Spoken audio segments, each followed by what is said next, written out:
The opinions of the individuals during this broadcast are their own, and may not be the opinions of their group or other organizations they may be involved with. All medical advice during our broadcast is not a medical opinion and should be checked with your medical physician. You like music, you like weed, well, we gonna be good friends indeed. This is not much I like more than smoking trees. They'll make you dance the do-si-do and teach you how the chiba grows. Smoke a bowl on the 420 radio show. On Lifestyle Radio.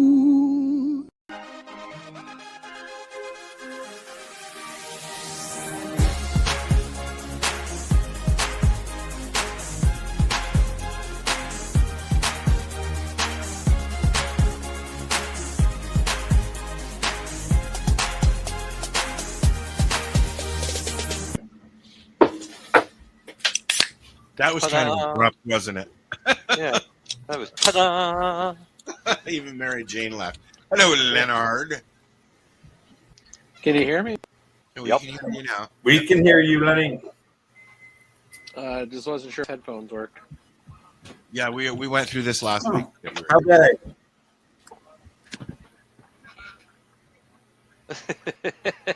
Nobody answered him. How was your day, Darcy? Oh, sorry, Darcy. I didn't catch My it. name was... No, I saw what you did, Lenny. It was all right. I had a headache all fucking day. It's from the solar eclipse. Oh, fuck off. Yeah, I think it burned my... No, I've been retinas, drained something. since the full moon. Oh, there's all kinds of shit going on now, though, about people having headaches, Oh, fuck off. menstrual changes, all since the eclipse. The fucking eclipse happens every 18 months, right? Somewhere's on this planet we get an eclipse every 18 months. So how come it doesn't affect everybody every 18 months? So, sometimes you just get a headache. Well, because maybe sometimes it goes over the ocean. Yeah, maybe. But I will say I want to go to the one in Egypt in 2027. It's going to be 6 minutes of totality. Over 6 minutes. Is it full? Do you have like a new mic, Mary Jane? You're so clear. Yeah, Yes. I got one too. I know. got one coming next week. That's so good because I hated the sound of my like muffly, like echo, like sound. It was just so far away. So I'm so happy to hear that you guys can hear me better. No, like you're like really clear. Yay. Okay, so I posted the link in the 420 group chat. I also had a hint, but you truly are clear. But yeah, it's only $40 for a $70 mic. yeah, they should have put $200 mic, and then you could have Oh. bought two. Sell for 70. I did buy 2 mics. Well, well. We need You got a one good for deal. Timmy when we do our new podcast. Oh, right. Yes, because you couldn't share a mic. No, not No. like that. No, not like that. No. I mean, they would literally have to be like this. Yeah, together. we're close enough all the time. We don't need to do it for the podcast too. Oh, yeah? Although I'm sure that there would bring some different kinds of people into the thing. Hello, Woody. How you doing? We got a guest today. We've got Darcy's buddy Woody, and he's here to discuss extracting. Hey, Sheriff, I'll tell you Woody? what. If there's an issue with me this evening in my ability to speak, it's because I'm smoking Woody's hash and eating my gummies. So I'll fucking blame it on that. Perfect. How's it going? Not bad. Good. Yeah. I want to know more about this So, hash. Where do I get it? What is it? It's called hash. It's really good, You take the crystals off the plant and combine them together in a mass, and then you can heat it up and smoke it in. Marcel is the smart ass of the group. Oh shit! You don't know what hash is. No, I'm talking about specifically this hash. Obviously, I know what hash is, but Oh, this what is makes Woody's. This is I'm Woody's like, if hash. Woody's is getting you fucked up, it's got to be special, is what I'm getting at. I'm like, so like, is it just like out on the East Coast? What is this? It's like just some special stuff Woody does. probably just some special Yeah, stuff Woody. Woody does. That's up to Woody if he wants to out himself or not. Oh, fuck off. I should have known. It's just literally just one name, first name, no last name, and a circle with just a letter. No company name, which means your product is probably really amazing and nobody knows about it yet. Because you're just like, Yes, I do. I know about it. I'll admit it's pretty fucking good. I Talk just about, do it like- as a hobby. I know about it. yeah. There you go, a hobby maker, but it's probably amazing shit too. Jay, I get the luxury of being the test pilot. So what? I Which got to kind move of out be- east? Is that what you're saying? And listen, if you lived out here, you would be so fucked up all the time because right away you'd be on my list. So there you go. Wait, what kind of list is this? My edibles taste testing list. Oh, I love it. Ring around the rosy. Stop Posy, hush. You're making me dizzy. Fun with some of my experiments. So MJ is on the committee for the Toronto Global Marijuana March on the 4th of May. Tell us what you know about what's going on so far, please, and thank you. Oh, Woody. okay. So we're gonna do the regular festivity where everybody gathers in the park. With the march happening around 2 p.m. We used to say they used to say it started at 2, but then people wouldn't show up until like 2:15. So it'll be around 2 that we do the march, and then Why don't you tell them it's Started 1:30? at 12. I thought it started at 12 o'clock. so the whole event used to start at high noon. You would gather in the park, and then you would go and march at 2 p.m. Yeah. However, this year, I've been told that because of all of the delayed people, because I guess stoners, which I hate doing that, but I guess now we're going to bump it to starting at 11 and going until 5 p.m., which gives people enough time after 4:20 to hopefully, pick up their trash and filter out of the park and get to one of 2 of the after parties that are happening in the city.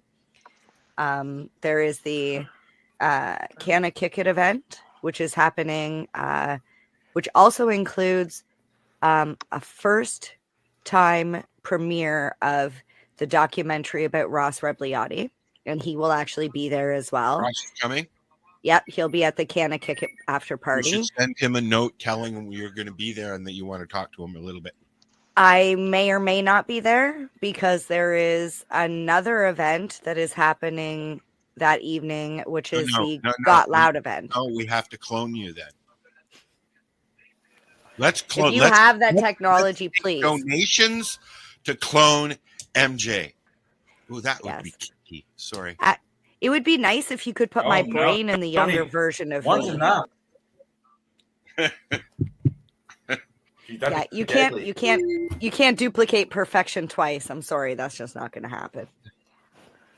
Anywho, so Yep. So that's happening May 4th, first Saturday in May every year. May the 4th be with you, and may you be with us at Queen's Park North to celebrate not always on cannabis. the 4th. It's the first weekend in May. It's the first Saturday in May. That's what I said, right? I apologize for my coughing today because I'm using my studded glass. All right. So wait, why is Woody here if he's not a company?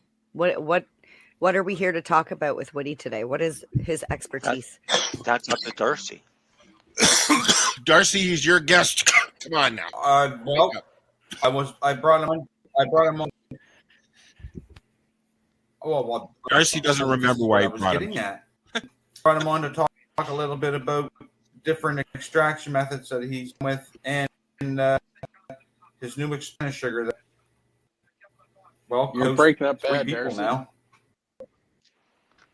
Can of sugar. Am I really? At least on my end, anyway.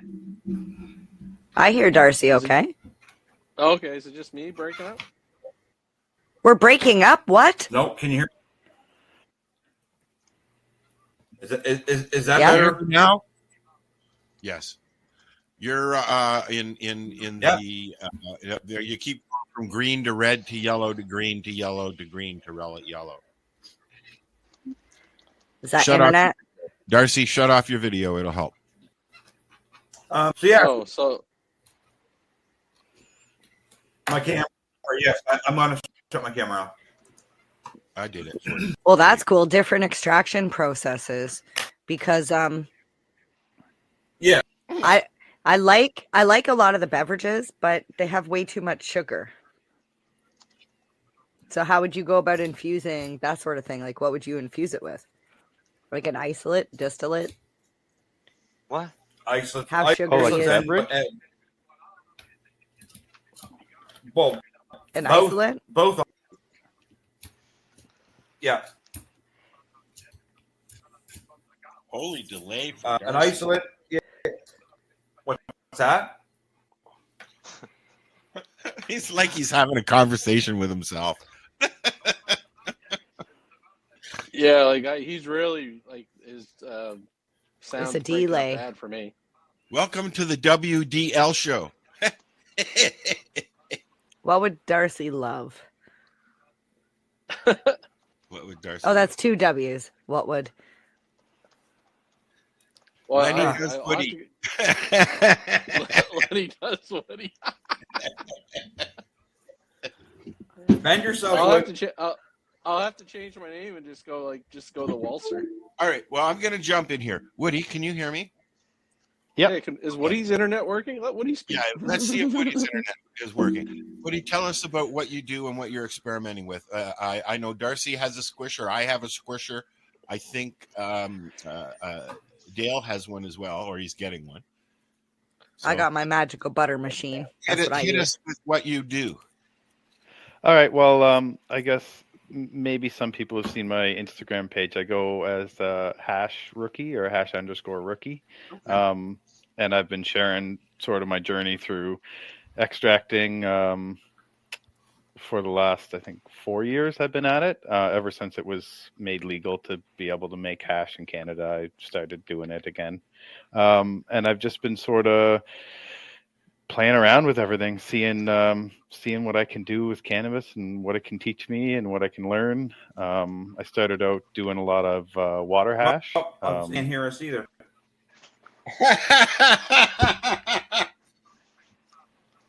He can hear us just fine, Darcy. So yeah, I started out doing water that's hash. my shitty fucking computer. And then I got into I can't hear nobody. That's a piece of shit. I got into doing some Hash dry sift. sift. Rookie. #_rookie. Yep. All right, I just requested to follow you. Sure, it's a private page, so I'll have to add you whenever I see you there. But I'm just trying to keep Instagram from keep Instagram from banning me. I have enough followers now that I kind of care about the account. So Wait. What is the account again? #_rookie. Oh, I don't have. I can't find that. Hash He's hiding. No. It says there's #rookie, and then there's #rookie_hash, but there's no. It's the underscore. It's the _rookie. it's I got a picture of like a little golden temple ball. I gotta find _ first. Give me a minute. God damn! I don't even have you. It won't let me find you. I can't find _ I'm like, that's so weird. I only get get this many options. Lennie, can you send that to me? Yeah, I'm gonna try to make the announcement that everyone should switch to X anyway. Yes, I agree.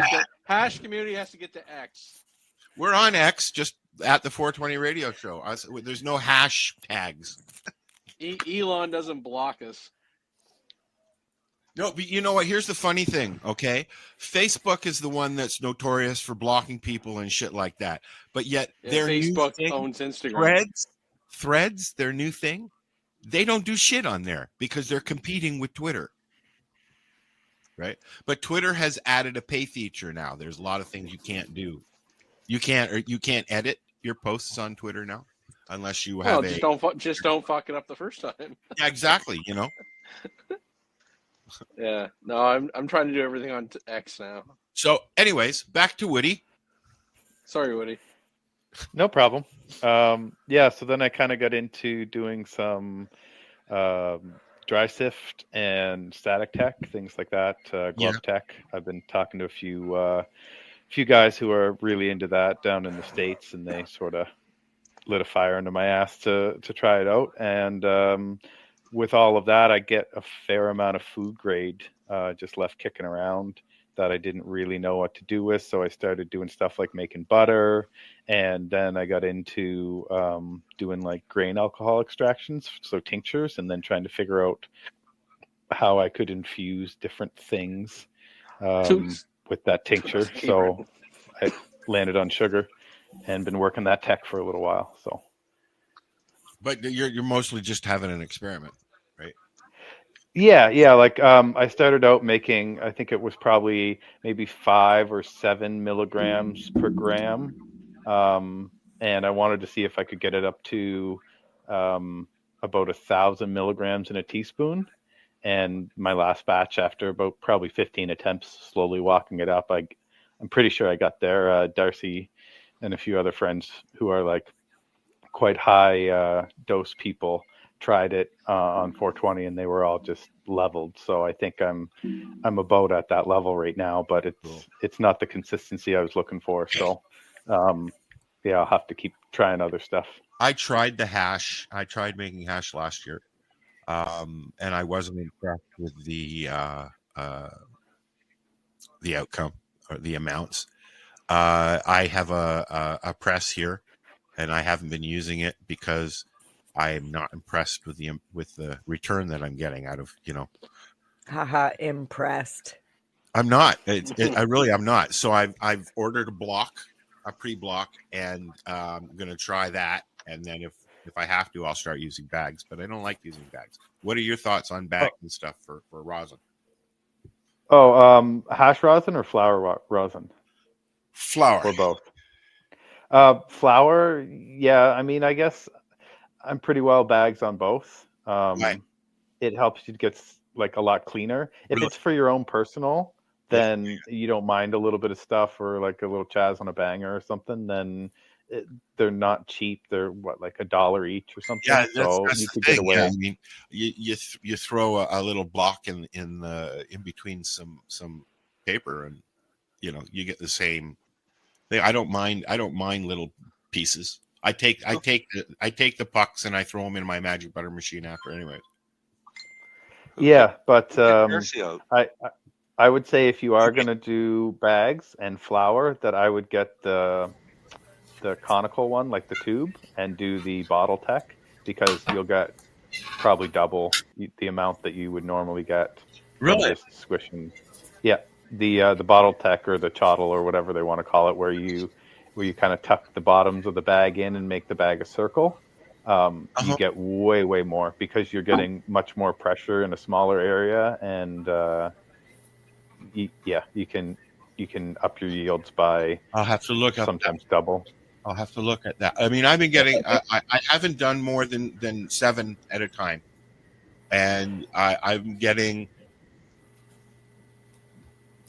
not a gram, not even a gram. So, I mean, and not all flour is made equal, right? So it's just it's like you have to make sure that you have a flour that wants to be extracted, because the more I get into extractions, the more I find if you're just trying to do something to flour, it usually doesn't work out well. Okay. But you kind of have to like read the flour and see what it wants to be. Well, Some stuff wants to be pressed. When all this pressing stuff started coming out, and people actually going out and making their own little presses and them being available to people now, and they said they were saying that some people preferred outdoor for it and some people preferred indoor for it. What do you think?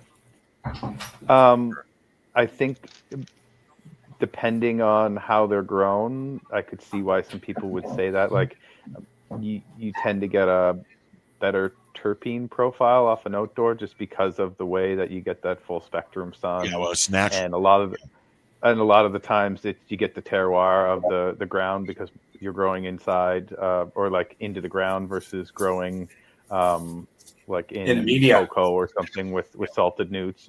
More people are a little more organic outside than they are on an indoor grow usually. So there's Better lots of flavor, different factors. better taste, better effect. Yeah, but it really comes down to the strain, right? Because you're looking at the heads, and it's got to be the right head with the right content, because otherwise it's like blood from a stone. If you don't have it in the flower, you'll never get it out.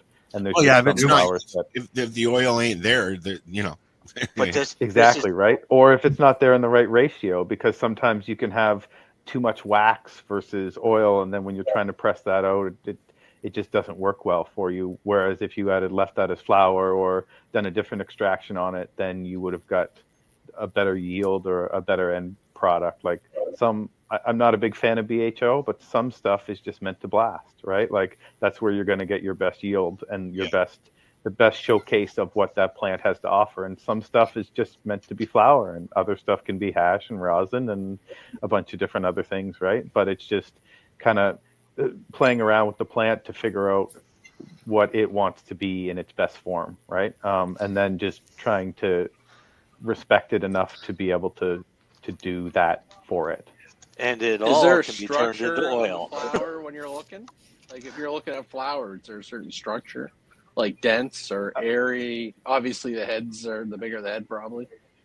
Well, yeah, it all depends on what you want to do. If you're washing something, you don't want a dense bud, because then it won't ever open up, and you'll never get the trikes from inside the bud to be exposed to the water to be broken off. But a dense bud can lend itself better to a dry sift, because you're pulverizing the material and kind of opening it up yourself.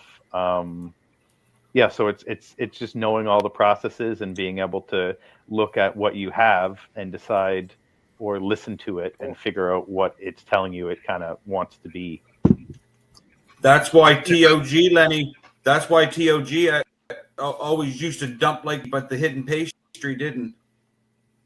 Oh yeah, no. That's sort of why I asked the question. It was. I was going to say, I know Lenny probably knows the answer, but no. But like I say, I'm not. Like I say, I don't really extract. I obviously have picked up a few things over the years. Do you grow yourself? Do you grow at home? I have in the last couple of years. No, not anymore. You used to have a bigger grow. Darcy's got my tent right now. Somebody's got his tents. Mostly time. You may have your headset around the wrong way, Len, because you keep drifting in and out. No, I think it's my internet. I see the red bars. Okay. That's what mine keeps doing to me. Keeps giving me that little signal. I get everyone in the house using Wi-Fi right now is probably the problem. Oh, what method of extraction are you finding that you like the best right yet? What? It depends on what I'm doing. For like scale, if you have a single strain and you're running, say, 10 or 20 pounds of it, washing is going to be, if it'll wash, washing is the way to go, because you can do that in an afternoon. But if you're looking at like smaller chunks of different strains, so like a lot of home growers will grow 4, 6, or 8 different plants, and they want to be able to extract each one. Yeah. Dry sift I kind of like a little better, because it's not held the time. The volume and time are kind of married together, so it takes you half as long to do half as much. But with washing, the process is the process, and if you're going to stir 5 times for 20 minutes each, then that's how long it takes, whether you have half a pound in the bucket or 10 pounds in the bucket, right? So but yeah, I kind of like dry sift. It's a lot more fun to me, and it's a little you can take more breaks. It's not like go time where once you start, you're kind of in the process until you're done. It's a lot more forgiving. If you make some mistakes, you can kind of just go back over the material. You can put it down for a couple hours and come back, and pick it back up again? I was able to do like 4 different washes just over 2 days. It was real easy when I did it. And that was my first time doing it. 4 washes Yeah. over 2 days? Over 2 days, yeah. Yeah, I can do probably a wash in maybe 2 hours, maybe an hour and 45 minutes, start to finish. No, what happened was it started raining, so I just put everything back in the bucket and then came out the next day and finished it. That's what happened. So it was over 2 days. Wow. Wow yourself, Sal. Hey, Wood. Yeah. I'm trimming up I'm trimming up my Cushman's rabbit head. And the fucking sugar on that, man. I think it's gonna dry sift like crazy, dude. Take a macro shot of it and send it to me. I will. I sure will here. Yeah, no, I'm trimming that one up tonight, and I'm trimming up the GMO jungle cake, but there was a lot of spaghetti on that, so it kind of sucked a little bit away from my tops, but it's still crispy as hell. So I think it will. I think it'll squish really nice. Nice. But and that's the big thing too. Is I think everyone who's extracting should get themselves a microscope if they don't have it. Not like a jeweler's loupe, but like a nice, decent microscope that they can really get down to the level of the head and kind of see what's going on in their product. Because otherwise, you're just kind of like guessing. You don't really know. It'd be like the same as trying to garden, standing on a 3rd or a 4th floor balcony. Like you can see the plants, but you're not close enough to be able to really know what's going on down at their level. And the same thing for extracting. If you can't look into your product and see what's going on at that 30 micron level, then you're not really going to know what you're making, and you can be making some big mistakes or sitting there thinking you made a mistake when you realize that it was the plant all along and there's nothing that you could have done to make it better. So that's like one of the important tools that I think a lot of people overlook is the ability to like get down on the level of the product and be able to see inside and see what it's all about. I got one. I'm on the level. I'm in a chair. Yeah, that's why I grow big plants. I don't like bending down. I have a digital microscope that I got Marcel suggested to get. So I'll be interested to see. Yeah, those are great. Seeing what's going on. Is yours the one that connects to your phone? Yes, the same one you told me to get. Yeah, those are good. Yep. Yeah, it doesn't have to be crazy fancy. It just has to be able to get down and see individual heads, because then you can really see what you've done and whether you've extracted it properly or if there's some more work to be done or something. Because when you're washing, it's all about structure, right? Like the process is the process, and if you don't start with the right starting material, it'll never be what you want it to be. Dry sift is a little less dependent on head structure, and then blasting and some other hydrocarbon based stuff is even less so important about the physical structure of the head and the neck and all that. Oops, I'm trying to find you on Twitter. So when you're making your hash, Woody, do you prefer dried or have you tried fresh frozen? Yeah, I've done it all. I've done some fresh frozen. Dried is the easiest for me, just because the logistics to get it to me is a lot easier than it is trying to keep something frozen. So and the wash process is a little more forgiving on dried material. Whoever's using their phone, can you please mute it? Thank you. Go on, Woody. Yeah, it's easier to wash. Like you can get away with having such a cold room. You can get away with wet sieving a little bit easier. Sometimes you're not stuck microplaning with the dry stuff versus a fresh frozen wash. If if you're not one of those lucky people that has the freeze dryer and everything's easy, Yeah. then I think it's a lot for the beginner. You get into less trouble if you start with dry material than if you're doing sort of like a fresh frozen. But it still needs to be within, say, a week of the actual drying period is the best window. So like once you have it to where it is, whether that's like a 7-day dry or a 10-day dry, start counting down by a week. And if you can't get that washed, then the quality starts to go down, especially if you're looking to squish that into a rosin. Like after, say, a month and a half, the rosin that you're going to get out of that is wildly different than what you could have got after the first week. Like you can be very close to like a live washed rosin in that first week. But once you get out past a month and a half, then you're quite quickly going downhill on the quality, the color, the taste, terpene content, lots of stuff. Yeah. Only ask because for the last several years, I do the hash making demo at Harvest Fest every year. And I've only once been asked, and I won't bother doing a demo because it would be next to impossible for me to do it in June. Yeah. Right. You can get a great quality from it. Yeah, we did one year. We did the demo, and it was 105 degrees Fahrenheit when we did the demo. It was like the worst return I've ever seen.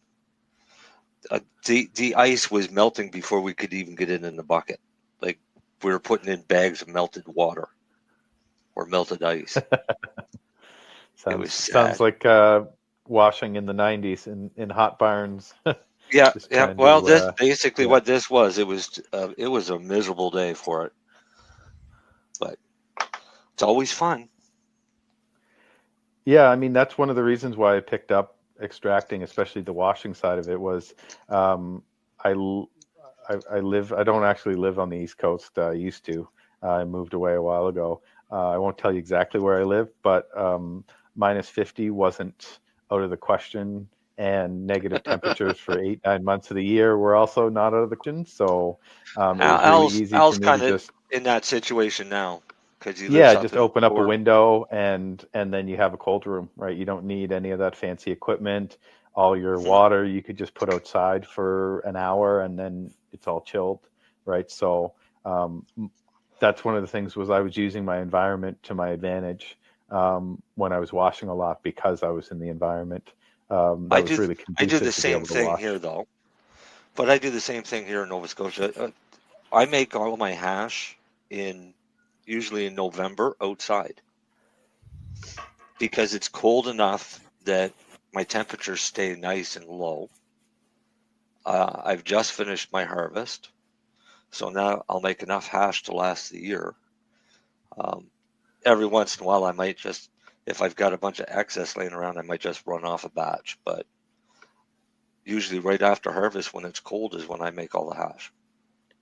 Yeah, and that's the great thing about extraction is that most people do grow outside, and then the season's done in October, and then they have a few months where they can't grow, and it's something that they can do while they're kind of bored in the winter, right? They have the right environment to make that possible, so they can do some next level stuff to some of the flower they're not going to smoke because flower goes bad a lot faster than some of these extracts, and actually aging some of the extracts increases their quality, right? So if you were looking at a 3-year flower cure, I was just going to ask you about that. Yeah, so flower tends to have a shelf life that's a lot shorter than a hash, and if you can do the process properly and then seal it properly, you could keep that harvest for up to a decade, and it's only going to get better, different, and more unique as time goes on. More cured. If anyone is interested, the Trichome Research Initiative, which was put on by Frenchie Cannoli on his website. If you look there, they actually have done an aging study of different hashes at different temperatures over the course of, I think, a year or two, and they actually go and show you what compounds are being created and converted, like how much you're getting conversions into CBN and different things as time goes on. They're looking to actually expand that. They just don't have the funding because it's kind of expensive to run. So they haven't gone out more than, I think, 18 months. But it's definitely pretty cool, and you can check out some of the science behind, as French used to say, through that initiative. So I've got some videos. I'm on your Instagram. I'm playing a video just above us. You want to explain what's going on there? Oh, that's probably well, not probably. That's definitely my 20. I wash in 20-gallon brute bins, so that would be, judging by the color, maybe wedding cake, possibly. But we're just stirring right now, so we have probably, I'd say, maybe 2,000 grams or so in that tub, and then we'll just keep the water at near zero, or so like I'll try like 0.1 degrees is what I like to keep PTSD, my water Darcy? at. And so that's just not for fucking Darcy. He's never stirred that once in his fucking life. Oh, so it's you, Marcel, PTSD. Because Darcy could not get up that fucking set of stairs. That tank I couldn't stir, but the tank that was on the floor, I fucking well stirred. I thought you did some stirring. I sure never did. had pot on the floor. Oh, that must have been after I left, because I never had pot in the tank on the floor. Yeah, we had a potted tank on the floor. Sorry about that, Woody. Continue. No problem. This is a picture of Woody's pizza box grow. Yeah. So the once you're done sort of stirring, you have to be able to dry. Oh, those are bad pictures. You have to be able to dry the material. So in order to do that, I usually put it through like a kitchen sieve onto parchment in a pizza box, and then have that in that grow tent, and I'll control the climate to about 10 degrees You leave it in there in these boxes. You leave yeah. it So, try it on yeah. So they're parchment lined. Yeah, cardboard absorbs the moisture. Yes. Yeah, so I have it on a parchment, so it's not actually touching the cardboard, and it's covered, but it's kind of open, so that's kind of like a desiccant. And then I have a very light fan blowing in there, and I have 2 filters, one on the inlet and one on the outlet, to keep clean air going through, because terps are terps. So if you have it in your laundry room, then you're going to get laundry terps. If you have it in your fridge, you're going to get fridge terps. So your hash is going to taste like butter, and your butter is going to taste like hash. If you don't kind of separate those things. So I have it in a climate controlled tent there, and I leave it for about a week or so at maybe 35 RH, 40 RH. And then after the week, I'll sort of dial it in by feel to see when it's perfectly dry. And then when it's dry, I'll just continue to process it, whatever I'm going to do with it. So this is the next step, putting it out on these after you've dried it. So once you pull the bags, then I like to sort of mount it up on that with a bunch of paper towel underneath of it, and that kind of allows the water to drain out of it. So then I'll put it in the fridge and let it sit for an hour or two, and when it's at like the perfect consistency of not too wet, not too dry, then that's when I kind of put it through the sieve. Let's see if I can. And when I do that, there should be some videos of it a little further up. There's me collecting it there. You can do about an ounce a minute or so in the sieves when you're cleaning, kind of spreading it out like that. And there is a window, and it takes a little while to sort of figure out where that is. Otherwise, it's an absolute headache. But after a couple times of kind of waiting and testing it, you can pretty well get it bang on every time, and then it's a pretty slick process. But it's the most important one. I have a set of bags, and I enjoyed using them. Oh, you're way back. Those are old pictures. No, I'm sorry. I get it. I'm just, No, it's all part of the journey. I just have it on there to sort of help me remember, because it's been a few years, and I just wanted to share my journey with people so that if they had any questions, and I talk to people a lot. Anyone who's got a question, I pretty well am interested in answering them and helping them out along in their extraction journey. So it's just a way to connect with other people. I've met a lot of great hash makers that I've gone on to meet personally, and just share ideas, share tech.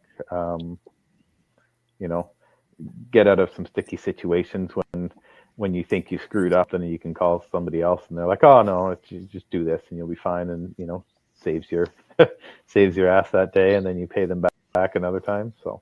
Yeah, that's the one good thing about Instagram, is that it's like worldwide. It's really easy to kind of post pictures and chat and find people and the lives and stuff that go on there. So it was the way I found the extraction community when I first started. It's a lot of work. Yeah. It's a lot of now. This stuff. What's that? Yeah, that's the thing is that people who do it for free are a little unhinged, right? But they're doing it for the right reasons, because it's not easy, and it's not quick, right? And it's a lot of time invested You're also using another byproduct, right? So it's using the whole plant. A lot of people, this shit gets thrown out, right? You can do a lot. Yeah, absolutely. And all kinds of stuff. I mean, heads are heads, right? Regardless of what they're stuck to, they're still the same. Like I personally look at a lot of flour as like biomass. Like I don't like the fact that there's maybe 60, 70, 80% of what you're combusting is not what you really want to be combusting, and just dry biomass material. So if you can. That's the reason I spent, almost $1,000 on this press setup, right? Because I'm getting tired of. You can feel it in your chest after a while if all you're using is stuff that's been made with who knows what, So when you and some of the flavor too is gone, right? Because you're combusting the leaf. Like I know I've said it a little bit to get some people riled up, but I kind of consider people who would go to McDonald's and eat the hamburger through the bag, whereas that's kind of what they're doing, right? Like the plant is giving you the hamburger all wrapped up, and they're not bothering to take it out of the bag. They're just using the whole thing, right? So you'll still get the flavor, but it's not going to be the same. Yeah. Well, concentrate, that's what concentrate means, It means, a little bit more intensity. I've had concentrates that, you put them in your mouth and it's just, your mouth just goes numb. And then I've had concentrates that you take a little bit and you put it in your mouth, and your mouth just starts burning because the solvents aren't completely removed, right? Al? Yo. I got some concentrate that's mixed with some sugar here that you could take a little dab and you would feel no pain. I've had cannabis sugar before. And yeah. Yeah, no, that sugar is really good. I had brown. I sent Darcy a little 4 gram ball of sugar that was about 1,000 milligrams. So. Wow. Put that in your coffee and smoke it. Marcel's gonna try some on Tuesday. Oh, am I? So cool. wait, I have a question then. How would you dose out 5 milligrams? God, you're clear today, Mary Jane. Thank you. How would I dose out 5 milligrams of that? I would make a much weaker batch. Yeah, So the point of that really strong stuff was to make it for the people who would have to take like 10 teaspoons of sugar in order to get what they want. So Yes. I made it really strong because it's a medicine, right? And some people have issues with sugar and other things. Dosing out straight RSO is kind of difficult and messy. So if you can put it in something, so it's kind of like at that point, sweetened RSO. But for the most part, I try to stick around, say, the 25 milligram per gram or the 15 sort of area. And then it's for everyone. If they want to take a double in their coffee and get 100 milligrams, great, right? Or if they want to take a gram or two and put it in their coffee and get 10, 15 milligrams, then they're good on that side. But I just did that for those unhinged, crazy people that want to, take hero doses and, Well, you're not wrong. There are those people. Like, I am one of those fortunate people that can purchase my edibles and beverages from the legal market because a 10 milligram cap is great for me. But I understand there are a lot of people that need, minimum 100. And like you're saying, to have excessive amounts of sugar or packages from whether it's the 10 milligrams from the legal store, that's like 10 packages. That's a lot of sugar. Yeah, so it'd be nice 100 packages for what Darcy has in the little. That's what I'm saying. Ball, like nobody right? wants that much sugar. No. And actually there's a second reason why I've been doing the can of sugar with the Everclear, the grain alcohol, is because you're not binding it to a fat. And I find a lot of the people who have issues with high dosing, like they say, 250 milligrams, 500 milligrams doesn't do anything. A lot of that's bound to like MTC or coconut or something else. And part of it is their body has to break down the fat and digest it to get the THC into their bloodstream, right? So because that's such a slow process and their metabolism is so high, they're almost getting rid of it as fast as it can get in. Whereas when you do this, it's more of a depositional than an actual infusion because you're not binding it to a fat. You're just dissolving it in alcohol and then evaporating the alcohol to leave it on the outside of the sugar. And because it's not bound to a fat, if they take it with, say, a hot drink, then the capillaries in their stomach and their GI tract kind of open up and they can absorb it all at once really quickly. And then it actually can have a better chance of giving them the effects that they need because it can get in there so quickly. And I've noticed that a lot, that people said that they could do like 1,000 milligrams in a butter and be okay, but they're doing 500 or 600 milligrams of this, and it's like 8 hours of them feeling like they're like 14 and high for the first time. So how you deliver it and what it's bound to is almost as much important as the milligrams you're getting, because it can be wildly different. Just like everyone's endocannabinoid system is different, the rest of their body is different too, and they process things in a different way. So I find that this way is kind of helpful for some of those people to not have to take so many milligrams to get the effects that they're looking for. See, would the benefit of alcohol-based tincture be about the same? Yeah, that's what it is. All I've done is just evaporated the alcohol out, right? Okay. So on the sugar, I'll make an alcohol. Sugar. Yeah, and you can do it on anything that alcohol will not dissolve. So I've been working on like baking flour. I want to try like some oats and some other different things that aren't sugar-based. And as long as it's not going to dissolve in alcohol, then you can evaporate the alcohol off of it and it'll leave all of the THC mixed in with whatever the substrate is that you're using. So that's the next step of the process, is figuring out what else I can mess with. So you could have like pancakes in the morning that are infused because the flour you're using makes dosing a lot easier too, because when you're trying to mix with butter or something, you could get some like hot areas, right? So like if you make a tray of cookies or a tray of brownies, the whole pan has X amount of milligrams in it, but you're not quite sure if every piece has the same amount.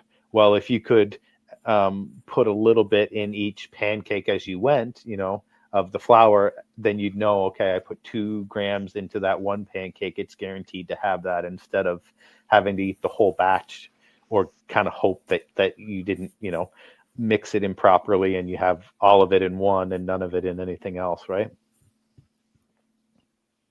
Makes sense. Makes sense to me. See, I have another way of doing it, because I'll make an emulsion with oil and oil, and then I could, if I wanted to do pancakes, I'd use a microdoser for spray. So I had to have it already calculated how many milligrams were in each spray. Then as I'm making the pancakes, spray them. That way there's less chance of the heat vaporizing too much of the THC off of it. But it's a cool way for dosing. And then you're not using alcohol. Yeah, I don't like alcohol-based tinctures at all. I don't mind alcohol-based tinctures. My problem is I don't like the pain in the ass we have to go through to get an alcohol. Yeah, makes sense. Right? Because unless you're going to make it your own, then good luck. Yeah, but if you evaporate the alcohol off of it, the alcohol isn't there anymore. Yeah, but you still got to get the alcohol. He Yes, means like Right? getting That's pure not an alcohol to issue. start. That's not an issue in Quebec and Ontario, but we can't get it here. Well, where do we get it in Ontario? Well, like Everclear, right? Is 94 Everclear. alcohol, the 95 or 98%. Yeah, that's not in Ontario, though, is it? No, you I have can to, get it in Ontario had different places. Everclear. Doesn't Ontario have Everclear? no, you have to go I to mean- Quebec for that. So, yeah, okay. thought Quebec it was has the it, Alberta state. has it as well. and Alberta has it, and that's it. Yeah. Okay. So, yeah, without doxing myself, it was pretty easy for me to walk down the street and buy a bottle. So Yeah. that's kind of what led me to that easiness of the process was that for, say, $30 or $40, I think it was $35 a bottle, I could Yeah. do 4 or 5 batches of this as strong as I needed it to. And it's a little dangerous, but I was water bathing it outside in like a crock pot in high winds. So it wasn't like I was doing it inside or anything. And that's the downfall of it, is that it is a little weather dependent, and you kind of have to be a little more aware of what you're doing. But it's nothing near like making a BHO or some kind of blasting, the danger that you'd exist there, because it's about 4 or 5 hours of a water bath to slowly allow that to evaporate, and then I'll leave it for a day or two just to make sure that I got everything out of it before I go on to the next step. But yeah, I mean, I would love to try other methods as well, just to see how see what else. This was just something that I kind of you run into tech, and then you kind of run the tech and figure it out and learn it, and then you get bored, or you figure you've done all you can, and then you find something new, and then you work that. So there'll be new extractions, I'm sure, in the future. I'm actually in the process of doing my final testing of it, and I wanted to see if pre or post decarbing made a difference, because sometimes I would get a little excited when I was doing the extraction, and like I do round 1 where I decarb the hash in, like, let's say a glass jar, and then I pour the alcohol in and let it sit for a while. I'd be like, oh, I want to do another one, so I'd put the hash in a jar and pour the alcohol in and go, oh crap, I forgot to decarb it. So then I'd have to decarb the sugar when it was all done. You do that on the other side. When I make baked goods, I always forget to decarb, and I'm like, fuck. So what I did was I made 2 batches out of the same strain and the same amount, and I decarbed one before, and I decarbed one as it was on the sugar. And then my buddy's testing it out today and tomorrow, and he's going to tell me if he anecdotally feels any difference between the two, whether one hits harder or not, to see if it makes a difference one way or the other. And I also don't know if the alcohol itself will absorb or extract THCA versus THC more efficiently or not. So I don't know whether or not whether or not it matters which form it's in when the hydrocarbon hits it to do the extraction. It may be that if it's decarbed, it can be absorbed more readily, or maybe in the acid form, it's easier to be absorbed, and then the decarbing after is better. So we'll see.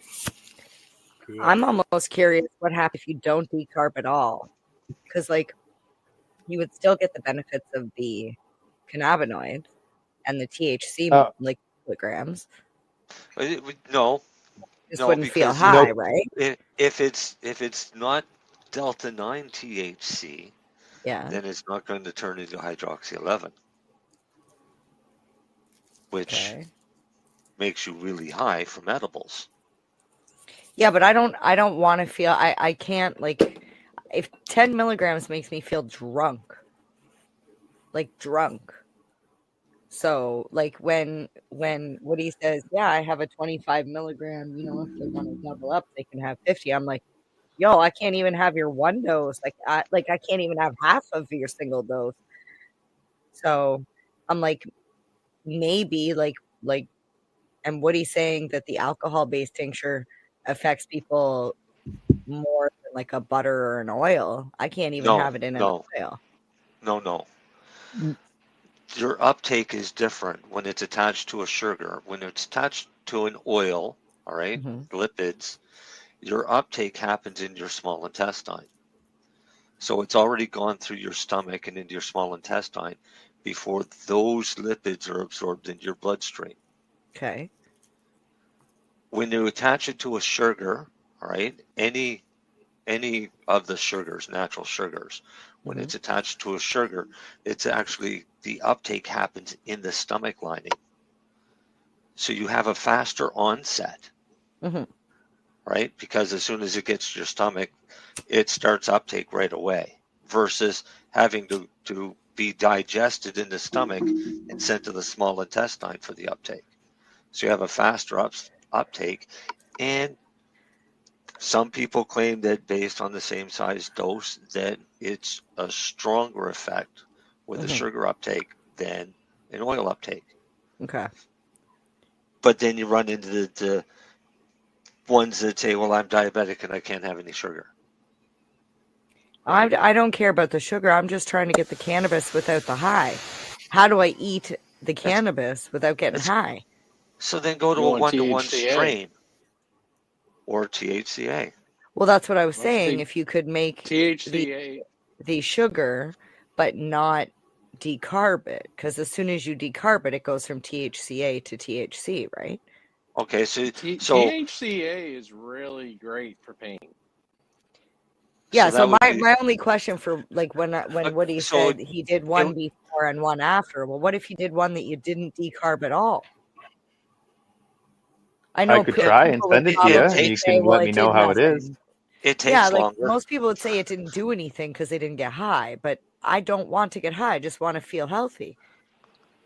All right, so all that is basically doing a grain alcohol extraction of plant, to make a tincture, and then using that without any heat evaporation at all. So like a warm water bath. No heat. No, room temperature. Because that would still decarb, but it just takes longer, right? Yeah. So how do you evaporate it? Because obviously, like what he said, outside. Evaporation. You said outside, or a right? vac oven with the heat. Yeah. A vac oven without heat. But even though, as soon as you start drawing a vacuum, you start increasing temperature. So so maybe like a cool room, and let it sit for like 2 or 3 weeks, and keep stirring it, and you get enough out of it to and well ventilate it. I was gonna say a room inside my house. Oh my god. Or like your garage, maybe your garage in the fall. Your house. Yeah, like a garage in the fall or something with a lot of headroom and do it in the wintertime. This is why I leave it. Didn't I tell you guys I have a jar in my freezer for the last like 6 years of that exact same stuff? The alcohol and the bud in the jar just sitting there because I don't know how to evaporate it, and it terrifies me. Oh, you have a 6-year green dragon going? I don't know what to do with it. Actually, wait a minute. I've been with 6 years, so it's older than 6 years. Is it green? Oh my god! You know I what? think the plant I'm gonna material go get is it. probably I'm dissolved. gonna go get it. We did way back when we took I know how to fix it, but we took a bottle of Seagrams go get and it. then we stuffed Bud into the bottle and then put it in the freezer, like refilled it and put it back in the freezer for 6 months. And it was wow. See, I I was wanna looking see how at dark this charts, is. and there was a line after a month or two where the THC content was dropping in the Green Dragon tincture. So the person And the had CBN content was going up. Going up, probably. Yeah. Makes sense. Because as Yeah. THC breaks down, it converts to CBN. Which, I mean, Darcy likes high CBN strains because they help him sleep. Yeah, I don't mind them. I don't mind them at night, but during the day, if you've only got like one thing during the day, it's hard to, because you're always like, Well, then you're in like fucking coach lock mode. yeah, I don't like that because I get nothing done at all. So listen, I have an ISO extraction that it's been soaking for. Well, it's filtered, Let's see but it. it's just been stable in the ISO. It's definitely frozen. no good. Why? Because I don't ever remember putting anything orange inside. That's your the rubber wax seal, test. MJ. That's Yeah, your the rubber wax seal. Yeah, off the top. Yeah. Yeah. So here's what you do. I can't If you see wanna- through it. You can't. That's fine. It's cold. Go out to Walmart and buy one of those Brita water filters. Okay. All right.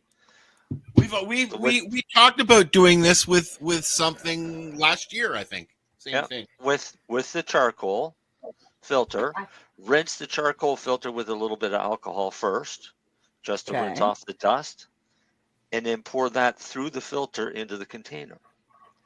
And the charcoal filter is going to clear out all of that chlorophyll and bits of top and everything else. Okay. Now, won't it So have a you're gonna rubber be taste left- to it, Marcel? You're going to be left with that clear tincture. I would then evaporate that shit off. That's where I'm afraid. I don't want to open the jar. I'm literally terrified. You can Why? take It's gonna blow up. inside. It's bad enough I got a smoke right here. That shit's explosive. Yeah. No, it's not. You've never had It's a fucking flammable, glass there's a of liquor difference. and a cigarette at the same time? No, but that's like 95% alcohol. Have you ever had a flaming Drambuie? No. Flaming Mary Jane. My mustache on one of them. That's how we test moonshine, is by putting it on a spoon and lighting it or waving a fire across it to see if it lights up. Or do you have to heat it up to get it to burn?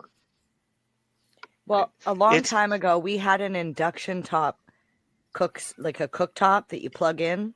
Yeah. And my ex ran an extension cord all the way out to the middle of the backyard and had the table out there and had a magnetic pot and put it in the Yeah. pot and just let it evaporate and kept stirring it. And he Yeah. ended up with some like whipped, I don't know what it was. Because he didn't actually let all of the alcohol dissipate, because he kept stirring it. As it thickened up, it got suspended alcohol and turned into what looked like a butter. Yeah. But it's got. Yeah. So he was making oil. He just didn't finish it off the right way. Well, now I got to go put that back in the freezer. But he didn't have to go all the way out in the middle of the yard. He could have been just a few feet from the house. Here's the But fumes is that from even still good? It's literally been sitting in there for like 7-8 years. That's what you find out, is by filtering it and seeing what it looks like and what it smells like. Oy. Right? It's Taste it. Come on, taste it. yeah, basically turn it into an oil, extract it down to an oil.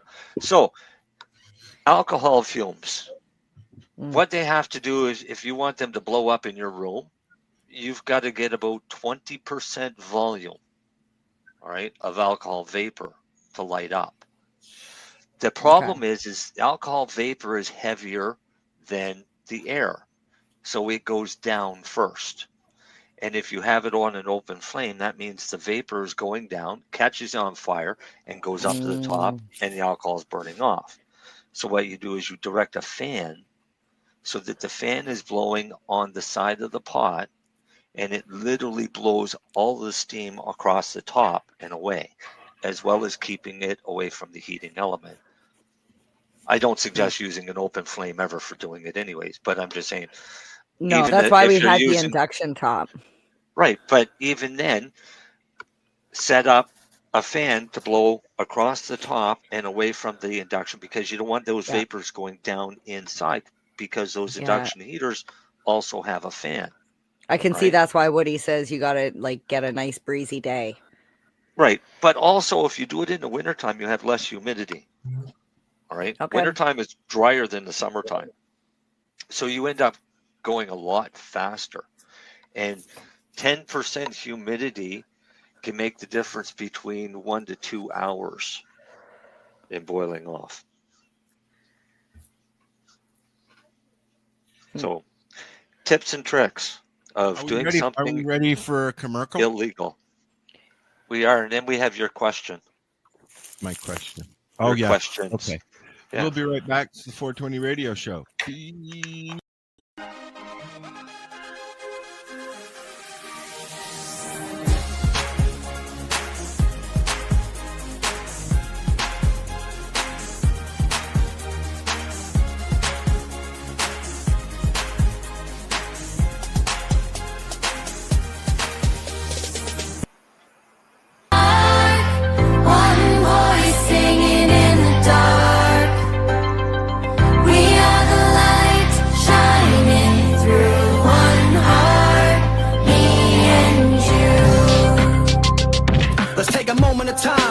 And see each other for who we really are. We have the same heart, the same love, the same feelings, the same courage, the same strength, the same courage to go through and push through anything inside of this world.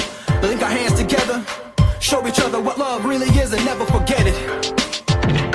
Let's bring this back to a world we be happy to see. A place we call home without war in the streets. A soul born free, even in moments of defeat. All we need is a moment of peace, a moment to breathe. True love and compassion, turn the lights on again. Where color don't matter inside of the audience. Everyone rejoice in the room, we're applauding it. Emotions run deep if we all have a song to sing. We are the kids, we are the world, the next leaders. We are the mothers and fathers, we are the brothers and sisters. In this thing we call life, we're surrounded by sinners. We disappeared right now, will anyone miss us? We need to question politicians when these times get heated. Language spreading across the land where the people been seated. In these dark days, all we need is a reason to believe in ourselves and one another, cause these days can change like the seasons. We are the love, we are the spark, one voice singing in the dark. We are the light shining through one heart, me and you. It seems like the same story repeating again. Inland, overseas, all we need is a friend. Maybe even a helping hand to lend. Bless, no stress, time is the real test. For generations we've been wanting out of this mess. Change is all we want, we won't settle for less. It's time to stand up now, what we want to be. So open your eyes and see it.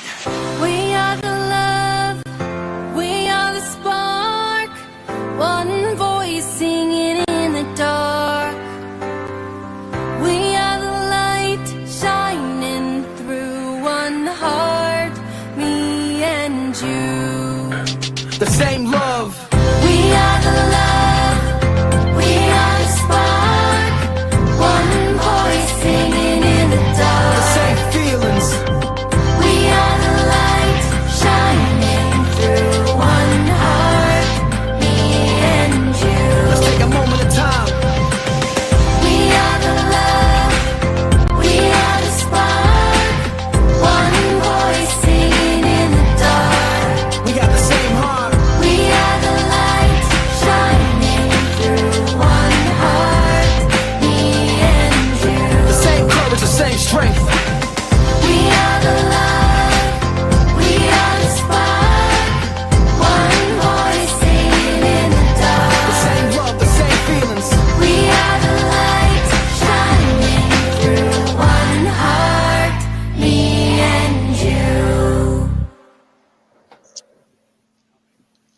was Devin Paul, who is also a member of Kush out in Nova Scotia. And it was actually really fucking good. And I'm not a rock fan. Exactly. And that is a song in support of the Ukraine. Yeah. That he put together with his friend. I think her name is Emma. I'm looking for the video because I didn't pull up that information, but I'm going to post a link to the video as soon as I can find it in the pounds of stuff that I posted since.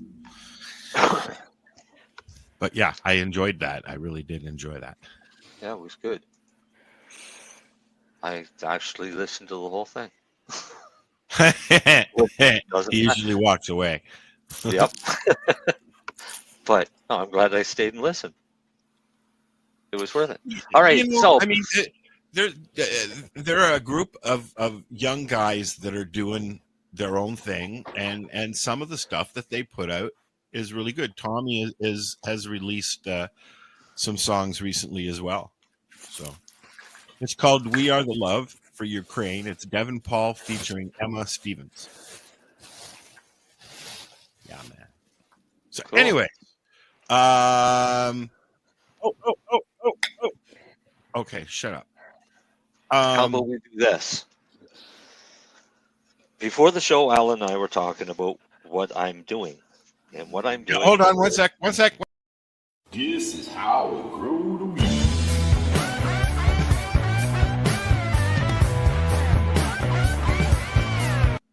Okay, go ahead. It's not really Darcy's grow segment if I'm going to answer it. Darcy's what are you doing? I know, fair enough. That's why Darcy invited Woody. I can't take it away now. I'm sorry. Well, no, before the show, Al and I were talking. I was explaining to Al what I was doing. All right. And what I did was I cut the tops off my plants a couple weeks ago. And I rooted all of my tops. Yes. And I've been growing them out. And now they've gotten to a half decent height. And I've taken them and put them in a cardboard box, sealed them up, put them in a dark spot. Right. I watered them before I put them in there. And this is called flipping, correct? Right. What I'm doing, I'm forcing them all into flower right now. And the reason I'm doing this is I've got several of the same strain. And I want to make sure that I've got no males. How long does that process take from the time you put them in the box and complete darkness to the time where you can say, oh yeah, that's a guy? It varies. It depends on the strain. Some strains may take longer. It depends on the plant. Some plants may take longer to start showing signs. Okay, well, here, let me refine the question. How long can you let it go into flower and male-dom before you can stop it and switch it back and get rid of the males? You can switch it back at any time you want. Really, there's no... Right, But is there not a certain time that after that it's kind of useless after that of stopping it? Well, no. What'll happen is as soon as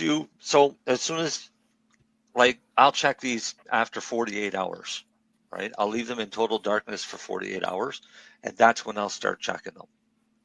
I'll pull them out, take a look at them. Only 48 hours. Okay. Yeah. All right. Well, they've been in total darkness for 48 hours. Okay. Right. Normally after 12 hours they will start, but you're not going to see signs of what sex they are at that point. Right. So I'll wait 48 hours, check them. If they're not, I'll close them up, and then I'll check them again in 24 hours. Right. But as soon as I identify a male, and for some reason males usually produce flowers first, so they're easy to spot. But oh, really? Yeah. As soon as I start seeing males, then I know which plants to kill off. So what are you looking? Can you pull up a picture that you can show us so people know what to look for? Just hang on a second.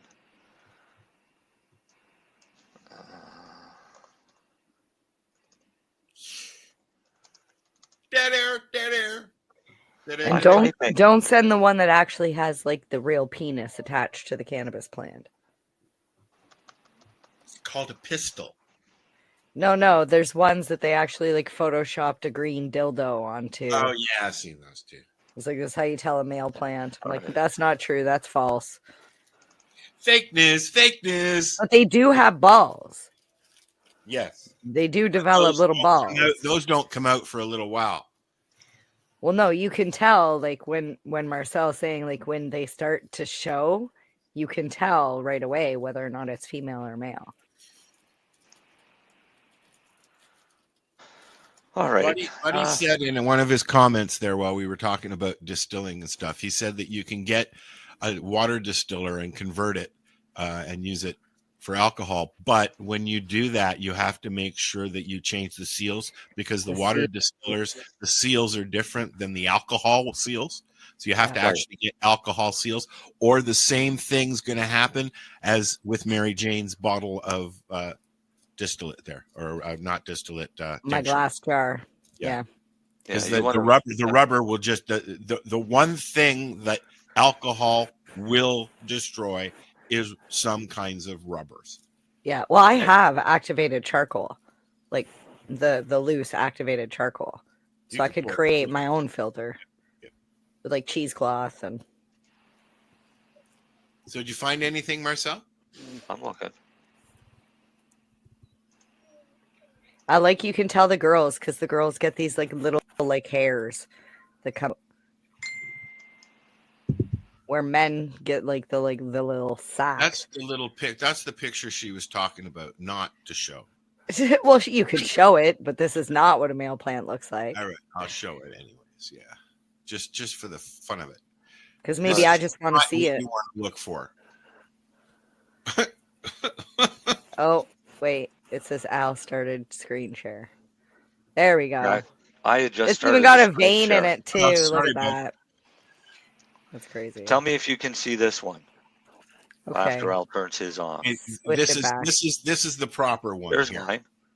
Yeah. Al, can you make that big and make us go away? That's what I'm working on. Oh, you're the best. Hold on a second here. I don't see it at all. Oh. I see it. You see it? Yeah, I can see it. Is it full screen?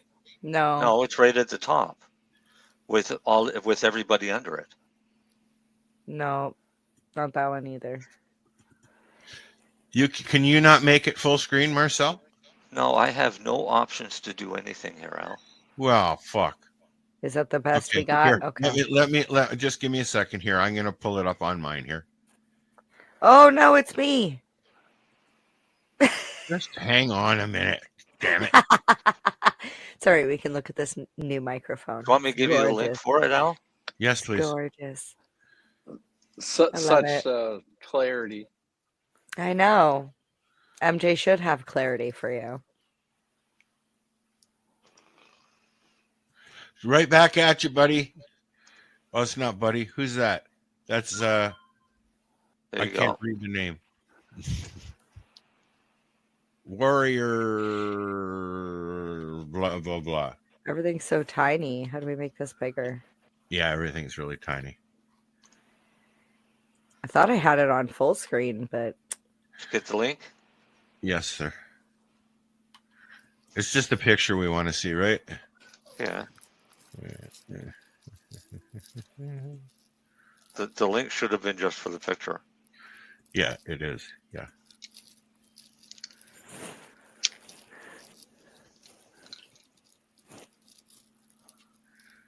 do you guys have a global marijuana march out in the East Coast? Marcel, wake up. What? It's not. Or Lennie or Darcy. Yeah. Okay, here we go. There we go. There's a better one. Not that you know of. Because you still get all of our pictures underneath. So can you make that full screen? Yeah, I'm working on it. There you go. Okay, no. See, the problem with that picture is if they get to that point, that's too far. Oh yeah, yeah. All Those right. balls would be closer. Those are flowers to the that are plant. opening up. Yeah, the one that you sent me doesn't want to open, Marcel. So just send the picture. Put the picture hang on. in. I'll just grab the picture. Yeah. That's so funny.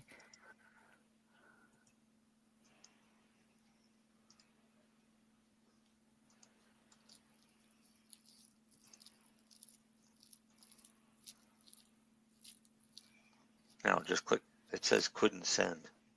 No. Fuck off. You guys can't see that? All right, hang on. I know what to do. Save image as. Uh-oh.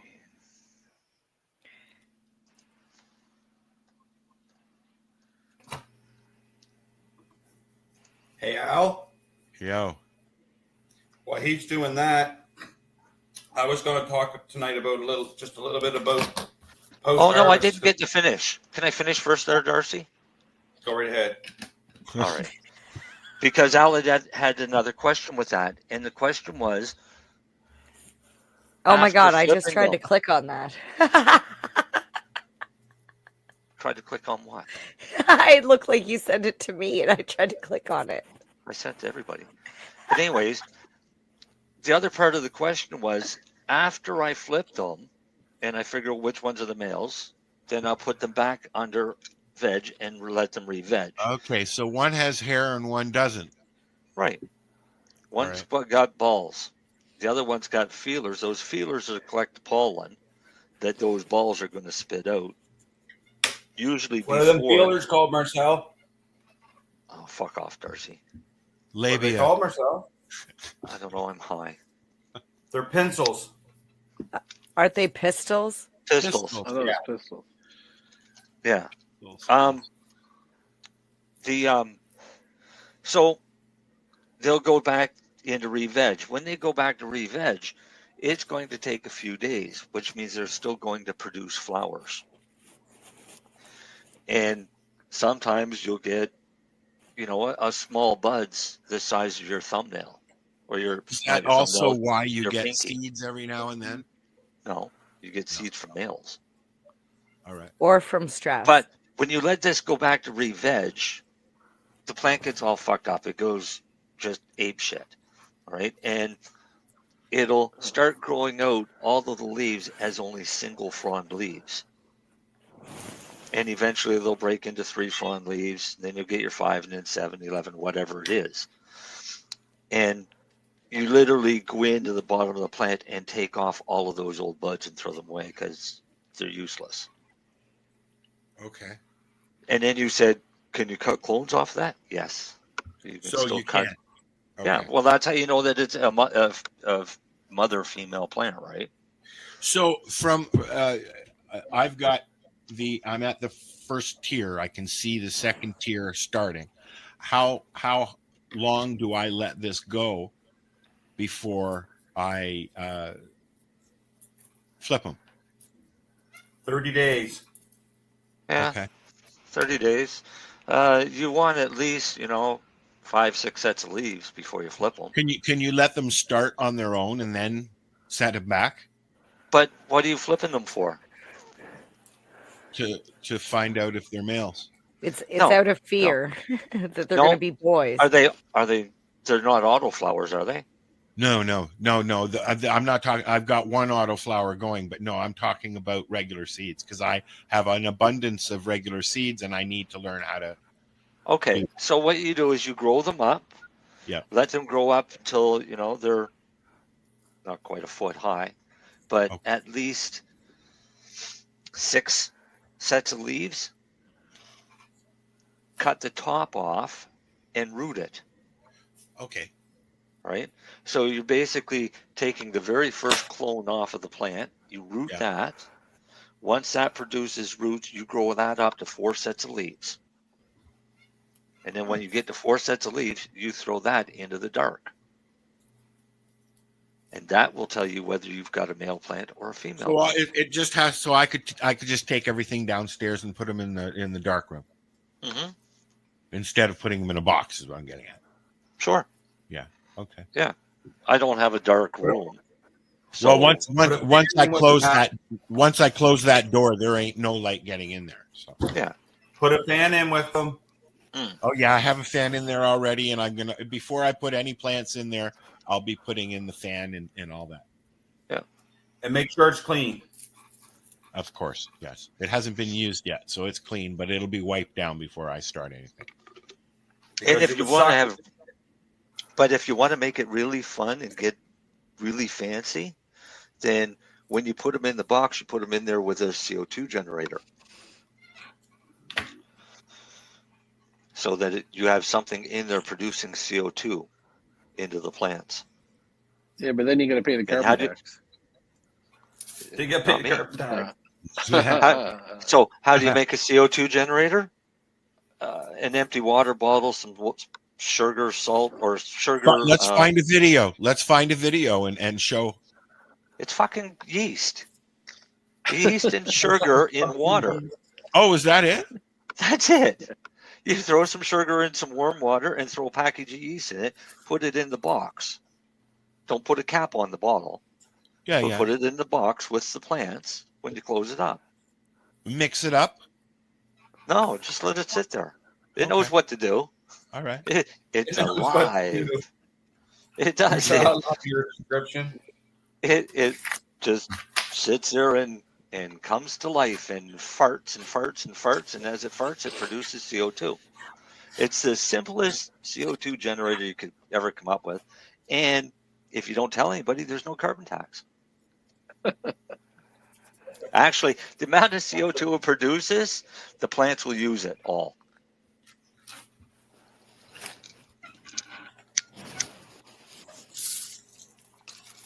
So that's not an issue. But that's how you tell your male and your female apart. And as soon as you recognize which ones are the males, that's the ones you want to get rid of, unless you want to do a breeding program. And then it's a matter Don't be a of pollen chucker. selecting which of the males are the best structural wise. One thing at a time, dude. Yeah, you're not getting into breeding. No, not anytime soon. Not like last year. No. I actually got pollinated last year. That's what I mean. Right, so that's pollen chucker.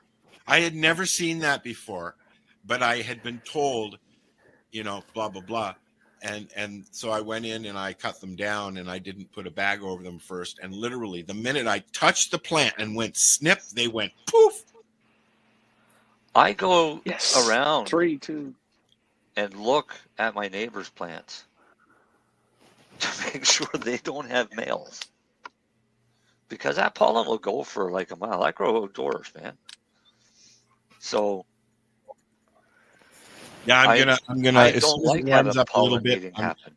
as soon as it warms up a little more, I'm gonna take some alcohol and I'm gonna mix it in a jug and spray everything down, and then power wash everything before I put anything back in. Yeah, see, this is why legalization sucked, because now everybody and their dog grows their 4 plants, and half the people have no idea what they're fucking doing. Well, we're gonna learn this year. They're paying $40 a clone. I proved. How much? I proved that. What? $40 a clone. 30, yeah, 30. Serious? They're $15 on the res. $31.99 plus HST Where? at the liquor store here. Oh, really? At the legal store, they're selling clones. Yep, trying to. Don't know what kind of shape they're in. What kind of bugs do they give you for free? Money back guarantee? Are you able to do clones with Optimus, Len? No. Shipping is Come on, a bit of Lennie, a there's- pain. I don't even Business want to get adventure. into that shit. Come on, Lennie, there's a business adventure. There you I don't go. even want to get into that shit. In all honesty, if Lennie was going to do it, those clones would have to be priced anywhere between $50 to $75 each. And the reason being Actually, is the I don't know if shipping there's excise containers tax for on them are clones, like is there? what? Yeah. No, that's but it. it's the shipping container, Yeah. Exactly. right? To ship them is not cheap. No, they're Because like it's gotta be $30. a Clone- They're like clones in the- are at NSLC. In I the don't know how extraction the- world, how- we have a lot of breeders that are like focused on making the trikes the right structure for washing. And if you want to get a breeder clone from those guys, you're talking anywhere from 1,000 to 5,000 USD to get what you're looking for on that side of things. It makes yeah, perfect that's when sense. you're going after specific genetics. I know a guy here in Nova Scotia that paid $1,500 for one cutting. It wasn't even You're rooted. right. It was just $1,500 for one cutting of the plant. And he kept that strain going for 12, 13 years. But they also used it into a breeding program with a whole bunch of other ones. Right? So they developed a bunch of strains with that one strain that they paid $1,500 just for a cutting. No roots. Oh yeah, like Here you go, $1,500. Bloom does that all the time. Yeah. They'll sell 4-packs at $1,500 per clone. And you have to buy 4 of them. Yeah. But when you're talking about getting like 6 or 8% on a fresh frozen, not guaranteed, but the potential versus like 1 to 2%. So if you're looking at the end and you have 4 times the amount of hash or rosin for the same amount of work, well, I mean, it almost pays for itself the first grow, right? In all honesty, I would never think that Lennie would have any of those types of people looking for clones, or anybody looking for those types of clones, only because they're going to want something that's going to grow, because they're allowed 4 plants. If he can provide medical licenses with clones, it could be a lucrative business, right? Because medical licensees are usually looking for really good genetics, but are they willing to pay that kind of dollar for the numbers they would need? Unless they just get 1 or 2 and make a mother. Marcel, you have a 200. I mean, I'd say it's almost more important for someone who is limited on plant count to get those higher extracting ones, because they're so limited on what they can grow that they need that extra. Whereas if you had something that was a little less productive and you had a higher plant count, you could just run more of them, right? That would be somebody trying to survive medically off of the 4 plant limit, right? But I mean, somebody that's growing a medical license is growing a hell of a lot more than 4 plants. I don't think there's a grow license that low, is there? Maybe for 1 gram a day outdoor. 1 gram a day outdoor is 5 plants. Yeah, Or no, see? sorry, 2 plants. 2 Buddy plants. says For every here gram that indoor, it's 5 plants. Buddy says that the American market sells breeder cut clones for $5,000 to $10,000. Wow. Hey. Yeah, some of them like B-Leaf or something, they can charge a lot, but fucking prices are going up, I'll tell you that. Health. I was talking to Health Canada today, They On called purpose? About what? Yeah. No, they called me tonight to ask me questions about my grow license.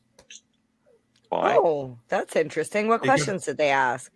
Because I got my license went from 10 grams a day to, let's just say, 4 times that amount. And so that's why they called.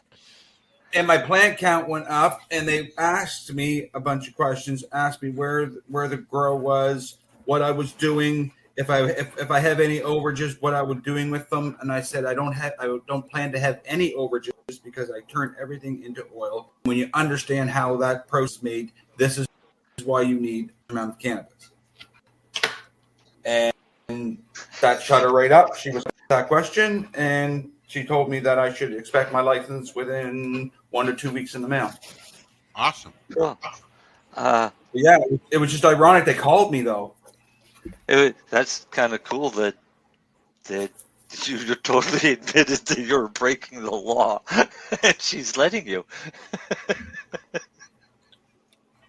Yeah, I don't think I'd have told them I was making oil. I would tell them. I didn't tell them which process of oil, Marcel. I just told them I make oil with it. Yeah, it could be coconut oil. Yeah, you should could be Jesus anointing oil. I have the recipe. Anybody want it? I'll take it. But no, it was just funny that they you called. Start 4 bushels of canna blossom. Okay. All right, so you get 4 big bushels, and then we'll start. Is that the holy bush? Well, it's cannabis plant. It's the flower blossoms, canna blossoms. But what's the blossom? The flower. What's a bushel? The But how much is a we- bushel of cannabis? We smoke the blossom. A bushel of cannabis would probably be, each bushel would probably be 2 to 3 pounds. I'm trying to Holy think. shit, baby. Well, it's 35 liters. Yeah, in 35 a bushel. liters Of buds? of buds. Okay. 4 of them. Okay. So like 2 5-gallon buckets. And then you need pressed So olive oil. 140 gallons. Yeah. And so to say Yeah. you can extract out of just olive oil. No, and then you take enough fresh pressed olive oil, so not extra virgin or anything, just olive Mhm. oil.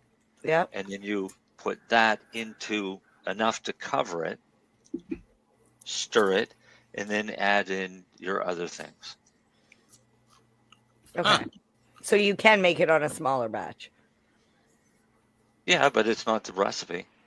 Well, So I can't sometimes tell we you got to cut. I can't. cut the I recipe. can't tell you if you're going to start hallucinating and seeing shit and talking to God. I don't know, but Well, I'll have to do it like Woody and just experiment. there you go. Like honestly, the first person But you've got to put who like decided to frankincense wash and who myrrh decided to and wash stuff. their buds and like the whole process of making hash. Who decided? Like how did who like why did they do Like that? from washing? Well, Like from like It's okay. So there's a bit of history, and the furthest back that people can kind of trace it was there was an American over in Europe in the 70s that mentioned that cannabis had sunk in water, and then from that there was, I think they called it like Sadhu Sam's secret, and they sold it in the back of High Times for $10. And it was just put your weed in a mason jar and shake it, and then scoop off all the stuff that floats, and then pour it into a coffee filter and let it dry. And that was the way to make water hash. And then that was sold in the back of High Times through like the 80s to early 90s. And then right after that, a guy named Reinhard Delf made a prototype machine that washed, kind of collected everything into like a bottom tube where they he would take shots of ripeness is what he called it. So there'd be like, you could see the different layers of ripeness in this tube as the heads kind of fell down as they were agitated. And he showed it to, I believe he showed it to Mila Jensen, and he showed it to Marcus Bubbleman and somebody else. And then they all went out and made bags from that. And then, wow. so that's where that sort of process came about was somebody figured out that the heads were dense and they sank. And then it took, 10 or 15 years of just letting the gravity do its thing for someone to realize that they could kind of filter it out. And once they did, then the bags came after that in like the mid to late 90s, I believe. That's so Like innovative. 98, 99. Cool. Listen, this is all cool, but I always wondered who was the first person to milk a fucking cow. Well, it was probably someone who was wondering why the baby was suckling all day long and was like, I wish I could have milk. But I don't have a mommy. Let's just grab that. Let's just go over and grab that and let's just see what happens. I mean, let's just be thankful that he didn't milk a bowl, because cereal in the morning would taste a little different. Oh God. Little stickier. Well, people do drink energy drinks, and so. Oh, that taurine or whatever. Oh It's yeah, just amino Bill acids. sperm. Yeah, bull sperm. So is That's there why they call it Red Bull. Was there Yeah. anything else you wanted to share, Woody? I mean, we're almost at the end of the show, and we'd love to have you come back and chat again because, like, you're very informative, dude. Oh, thanks.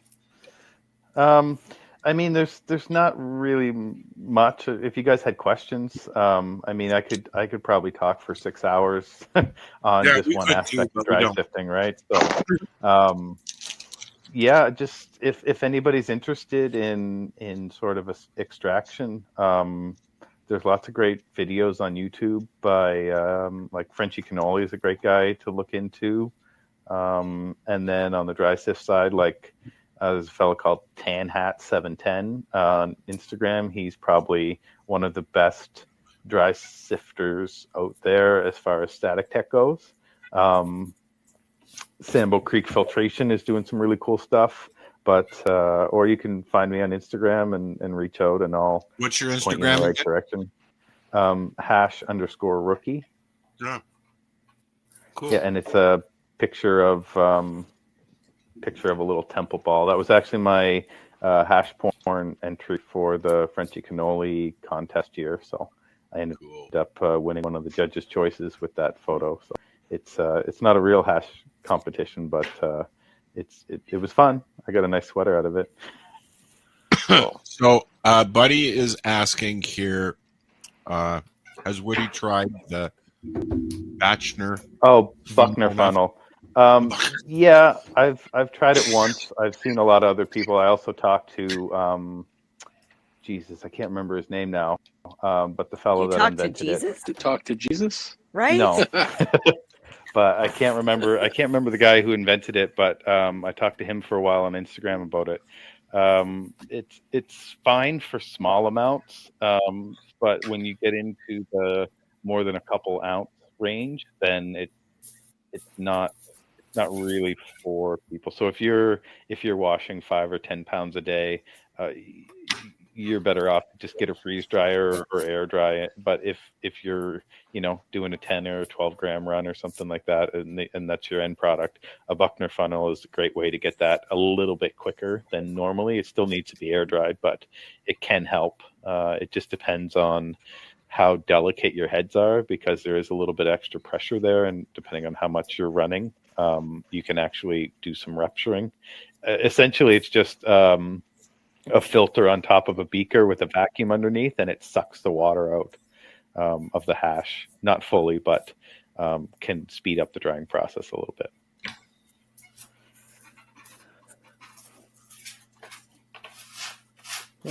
So you guys were talking about bags, hash bags. I remember back in the day, like I worked right next door to a laundromat, and I was told to like keep an eye for like a certain type of person, because they were saying that they were washing their drugs in the washing machines, and I was like, they're doing what now? And my assumption was that they were using those bags, but I still don't understand. Does the plant material, like the trichome heads, stay stuck inside the bags? No, the bags are different sizes, right? So you start with like 220 micron, which is like a larger hole. Mm-hmm. And then you have subsequent bags below that at different sizes, and you're just grading things by size. Mm-hmm. So the first bag is your work bag, that's your 220. And as you agitate, all of the trichrome heads are usually somewhere between, say, 45 and about 140, 150 micron. Mm-hmm. So they all fall through the bag, but it holds the plant material back. And then the bags below that just help you in filtering out to find the ripe ones, because the ripe ones are usually somewhere between 73 and 130. Okay. So you can just run different bags to try to collect different sizes of heads, and then allow all the broken pieces to fall through. So I don't think that they were using a washing machine, because that would all of their hash would go out the drain. Well, yeah, no, I didn't understand how, like, I guess if you had a small enough micron bag at the end. No, I mean, it could be done, Woody, in such a way that you could have a sealed 220 bag full of your product and ice inside all of your other bags, but each one of them would be separately sealed. The problem is, when you go to take it out, you're going to have to take it out wet, take it somewhere while it's wet, and then rinse it all down, because you're going to have trichomes everywhere on the insides of those bags. Mm-hmm. And you'd have laundry soap terps and residue all through it. And from any washes that were done before that, definitely. We're talking like early 2000. I mean, I could see that maybe they washed their bags in the washing machine, like when they were all done, instead of cleaning them, they brought them there to wash them, which also isn't a great idea. But maybe that's what they were doing. Yeah, I don't where, know. I like, just thought it was weird. I was like, I never seen anybody in there that looks suspicious, and I wouldn't have ratted on them Yeah. anyways. because we use mini washers in the process. Like some people use their like those camping washers or apartment size, like Yep. 5 and 20 Yep. gallon plastic ones. I use one With of some those. modifications. Yeah, with some modifications, they can be used. They can be used for the process. Yeah. And they're fairly cheap, but yeah, you kind of want to keep the water. That's to- what I to thought. Sort of Like, that's put it where. through the bags, right? Yeah. But who knows? People tried some weird things back in the day, so maybe somebody realized that was not the way to do it. Well, hey, we learned a long time ago after my cousin tried it that we had a bunch of pot that wasn't dry enough. So he threw it into a mesh bag and threw it into the dryer. And it dried it out nice. Except when we pulled it out, there was a bounce sheet stuck to the bag. And it was putrid. It was so bad you couldn't smoke that shit because everything tasted like bounce. So we learned, don't do that. Don't try and dry it in a microwave either. I put a 1/4 pound in the freezer at my trailer, and then packed up the trailer and went home for the winter, and came back. No. And because the power kept going on and off, it blew my freezer out, so it stopped working. I got back, and there was a 1/4 pound of mush sitting in my freezer because it thawed and then froze and then thawed and then went moldy, and so yeah. Bye plants. bye plants. Yeah, exactly. Everybody's going to have a fuck up at least once or 5 times in their life. Well, you know what? I mean, I'm frustrated, but I'm going to push through it. I'm going to learn how to do it, and I'll get there. Oh yeah. But see, my issue is I get really depressed and then I stop. Yeah, well, and you have to kind of get over that or force yourself through it to continue on, because if not, you're not going to achieve any results. And that's what I said. I said, you know what? I got all these seeds here. I got to learn how to flip them and choose them and all blah blah blah. So why not just go for it? Yeah. Well, that's the best way. The thing is, though, it's costing money in hydro. That's the thing that's bothering me, right? Yeah. So. But you've got them under a low watt light right now. Yeah, I got them under a Sun Blaster 5 watt. So I mean that's not much power. And they're sitting. What I'm doing is they're sitting in the window. So I shut the light off. I'm shutting the light off from 1 until 7 a.m. and then I turn the light on in the morning again, and then it also gets the sunlight coming in, but it's not a direct sunlight until about 2 o'clock in the afternoon. Right. So I'm supplementing with the light is what I'm getting at, and I'm doing 18 hours right now. Cool. with one, and it's I've got a CBD autofem going, and it's grown probably 1/4 to 1/2 an inch a week. No, a day. Sorry, a day. Did you get any of the seeds I sent you popped? No, none of them. They all cracked, but none of them came. I'll tell you what we should do. What we discovered was happening is using the heat map, it was boiling my seeds. Oh, you were overheating. Yeah. So, what? I found a little spot in my linen closet where I cover a plate with a bowl, and I stick them in there for 3 days, and I check them every day. Al. Yeah. What's the strain? It's CBD Auto. Whose is it? I don't know, but ask me that question next week, and I'll bring the little tag that I have. Oh, it might. Oh, actually, no, it's right here. Hold on, wait 1 sec. Here it is, right here. I forgot. I had a guest yesterday, so I brought all my paraphernalia in here. It's from Hot Neighbor, and the strain is. Oh fuck! This is so fucking small. All right, there we go. I like the name already. Hot neighbor. Okay, it is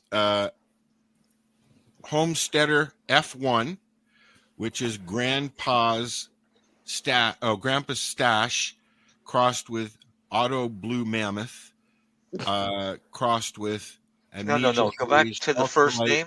CBD. No, what was the first one you said? The name of it? F1. What F1? Homesteader. F1. It's ache wheat flour, pine citrus berries, med morphology, harvest October, height 4 feet to 10 feet, width 3 feet to 5 feet, and it's a photo period. And it's a F1 CBD sativa hybrid feminized seed that somebody gifted me, named Marijane.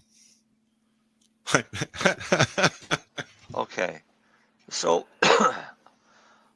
I was thinking what we could do is we could I have lots of these. Yeah. And I'm excited because I really want the CBD strains for my dogs, right? So yeah. And for people who don't want the THC. But I've also got a Pineapple Express going. It hasn't popped out of the ground yet, though, but I hope it does. No, what I was thinking is what we should do is we should all take guesses at how much you're going to get off of that plant. Okay. That auto plant. Well, I'm going to set up the light downstairs temporarily and move it downstairs. And if the other one that I started doesn't come out, because I did 2 of these, I'll start another one. All right, let's do this. Darcy, are you still there? No, he's gone already. No, he's not. No, Darcy's there. Unmute your mic, you dick. It's not answering, though. I know. We'll let Darcy go last. Lenny's still here. You're gonna ask him what are you gonna ask him? How many grams he's gonna get off that plant? Yep. How many he's going to get dried? You off gonna of write that this plant. stuff down? Because I'm not. I will. I'll write it down right now. It's gonna be recorded live for history right here. I got my Yeah. vote. Yeah. Live or Memorex? Lenny, Darcy. Hey, how tall is it now, Al? What? It's a couple inches. It's on. Okay, it's you've got your pod leaves, and then it's got the first set of cannabis leaves forming. And if you look down from the top, you will see that the next round is coming up next. But next week, I will start every week. I will start taking a picture of it and putting it so we can see the progress. How's that? Sure. All right. He can't hear us, so he can actually write to me how much he thinks you're going to get. He says he's talking. He's muted. Hold on. Oh, there you go. Say it. Try now, Darcy. I think if you're going to get 50 grams. How much? 28. 28. All right. So Darcy's at 28. What is the average? What is the average of an autoflower plant? So sativa. Doesn't matter because different ones are different things. Okay. Yeah. Lenny, what was your guess there? Darcy went 28. That's lower than I was gonna go. So you were going to say 28? How much? Give you 70 grams. I was going to give Darcy. I was going to give him 70 grams. 70 grams. All right, MJ. I was going to say 4 ounces. 4 ounces. What's that, quarter pound? Yeah, quarter pound. All right. Quarter pound. Well, the biggest autoflower I ever grown, just to give you an example, was 252 grams. Al, what are you thinking? Yeah, wait, how many grams is 4 ounces? This is my first time ever growing an autoflower, and I don't even want to guess. I have no idea. You might be right. I was going to go 50, but I didn't want to. I wanted it to be a little higher. I average of from 8 plants at the farm, I got just over 2 pounds minus the quarter pound that fucked up.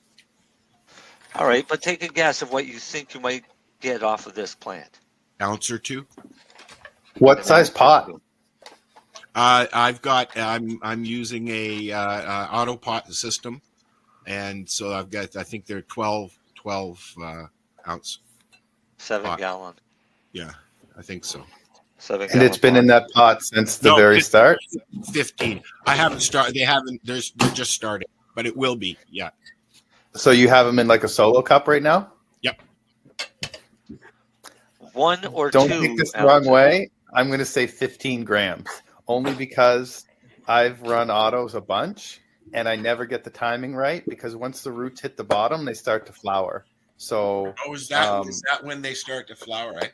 Yeah, like that's what I found is that when in an auto flower, if you don't start it in the pot that you're finishing in, then you can get into trouble because you're like, oh, it's time to up pot, and you move it over, but you were like a day or two late, the roots hit the bottom, and then it just was like, okay, I have no more room. Somebody told me to put them directly into the solo cup with dirt and not use the pods because you don't want to transplant them twice.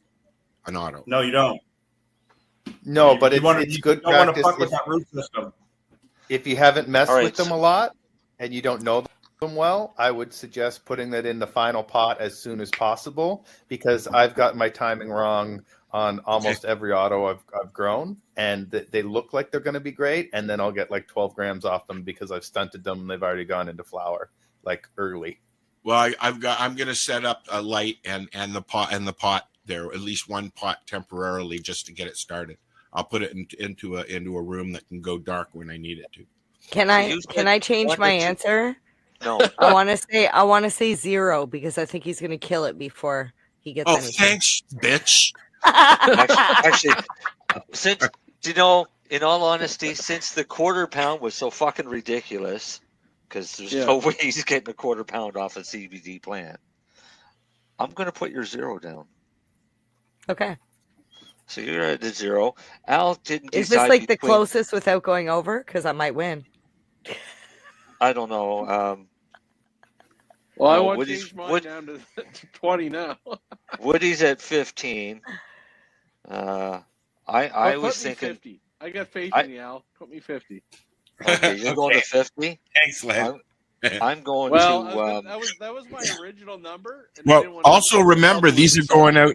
These are going to end up in the greenhouse at some point. I'm going to put them downstairs for now to get them going, but they will end up in the greenhouse in the next month, I would think. How many days I'll flowering? give you 50. On that package, did it say? Where's the thing here? Hold on, and we got to go. 8 weeks. Yep, it's He said 8 9 weeks. p.m. It said 8 weeks. Yeah, we're going to have to continue this conversation Next week. Next week. Yep. Thanks for listening, Woody. Thank you. Say hey. Thank you. It was really good. Or whatever, and we'll talk about what you said there in the private chat. And thanks for listening. It's 420 Radio Show. We're here Fridays at 7 p.m. Eastern Standard Time. And don't forget to check out Mary Jane on the Newbie and the Doobie on Wednesdays. And coming soon, we got some new 3 High Guys. So, yeah, man. Check out. There's 3 new High Guys? No. There's new episodes. New episodes coming soon. Okay. Cool. Yes. All right. I got to go watch Screaming Eagles. Go watch. All right, you go do that. Everybody have a good night. Say good night. Night. Good night. Good night. Thanks for having me. You're You're very very Darcy and Woody. All right, take care.